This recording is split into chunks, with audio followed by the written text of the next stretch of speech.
નમસ્કાર દર્શક મિત્રો, ખબર છે .com પરથી હું દ્રષ્ટિ આપ સૌનું સ્વાગત કરું છું. દર્શક મિત્રો, હિન્દુ શાસ્ત્રમાં ફળ ફૂલની સાથે છોડ અને વૃક્ષોના પણ ખૂબ મહત્વ રહેલા હોય છે. હવે હિન્દુ શાસ્ત્રોમાં તુલસીજીનું ખૂબ મહત્વ રહેલું હોય છે. દરેક ઘરોમાં તમને તુલસીજીનો છોડ તો દેખાશે જ, પરંતુ આ તુલસીજીના છોડને તમે ક્યાં રાખશો? ઘણા બધા લોકો આ તુલસીના છોડને રસોડામાં પણ રાખતા હોય છે. પરંતુ મિત્રો, આપણે એ જાણવું પડશે કે શું રસોડાની અંદર તુલસીજીનો છોડ લગાવવો યોગ્ય છે કે કેમ? તો ભગવાન વિષ્ણુની પૂજા તુલસીજી વગર અધૂરી માનવામાં આવે છે. હવે આ સિવાય આયુર્વેદમાં પણ તુલસીને એક ચમત્કારિક છોડ માનવામાં આવ્યો છે. તુલસીજીના છોડને ઘરમાં રાખવાના કેટલાક વિશેષ નિયમો છે જેને ધ્યાને લેવા ખૂબ જરૂરી છે. તો હિન્દુ માન્યતા અનુસાર તુલસીના છોડમાં સાક્ષાત માતા લક્ષ્મીનો વાસ છે. મોટાભાગના લોકો ઘરની બાલ્કનીમાં અથવા તો આંગણામાં તુલસી લગાવતા હોય છે. હવે કેટલાક લોકો એવા પણ છે તુલસીને રસોડામાં રાખતા હોય છે. પરંતુ આપણે એ જાણવું પડશે કે આ યોગ્ય છે કે નહીં.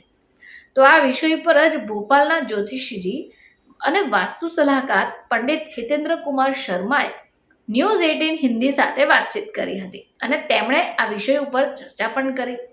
તો હિન્દુ ધાર્મિક માન્યતા અનુસાર માતા અન્નપૂર્ણા રસોડામાં નિવાસ કરે છે. માતા અન્નપૂર્ણાને માતા લક્ષ્મીની સહાયક માનવામાં આવે છે.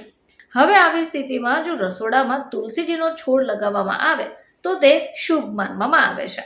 રસોડામાં તુલસીનો છોડ લગાવવાથી દેવી લક્ષ્મી અને દેવી અન્નપૂર્ણા એક જ જગ્યા ઉપર બિરાજે છે. તો આવું કરવું એ તમારા ઘર માટે અત્યંત સકારાત્મક હોઈ શકે. જોકે તુલસીના છોડને રસોડામાં રાખવાના પણ ફાયદા છે, પરંતુ એના માટે કેટલાક નિયમો પણ છે. જો તમે રસોડાની અંદર તુલસીનો છોડ રાખી રહ્યા છો અને આ નિયમનું પાલન ન કરો તો તુલસીના છોડની પવિત્રતા નષ્ટ થઈ જશે. તો ચાલો જાણી લઈએ કે રસોડામાં તુલસીજીનો છોડ કેવી રીતે રાખવો. તો રસોડામાં જ્યારે તમે તુલસીનો છોડ રાખતા હો તો ધ્યાન રાખો કે તુલસીના છોડની આસપાસ ગંદકી ન હોય.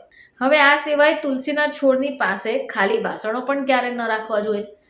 જો તમે આ બાબતનું ધ્યાન નથી રાખતા તો તમારા ઘરમાં વાસ્તુ દોષ ઉત્પન્ન થઈ શકે.